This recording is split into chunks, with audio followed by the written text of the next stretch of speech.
बिस्मिल्लाहिर्रहमानिर्रहीम। अस्सलाम वालेकुम प्यारे व्यूअर। जैसा कि आपने बार बरोस लार्क के नए एपिसोड के आने वाले ट्रेलर में देखा कि एक बार फिर से अरूज बे फंस चुके हैं और खिज़र रईस भी।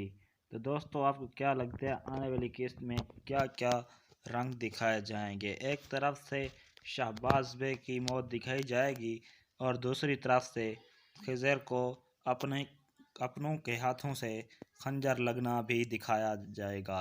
तो दोस्तों, आपको क्या लगता है खिज़र रईस मरियम को छोड़ देंगे?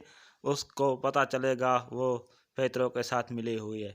और आपको क्या लगता है जो मसीह पाशा उस्मानिया सल्तनत का नया कमांडर दिखाया गया है वो अरूज बे को गिरफ्तार कर लेगा, उसको सज़ा हो जाएगी?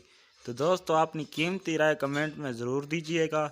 तो मिलते हैं नई वीडियो के साथ। तो दोस्तों, आपसे छोटी सी रिक्वेस्ट है कि अगर आप हमारे चैनल पर नए हैं तो हमारे चैनल को सब्सक्राइब ज़रूर करें ताकि हमारी आने वाली वीडियो मिल सके।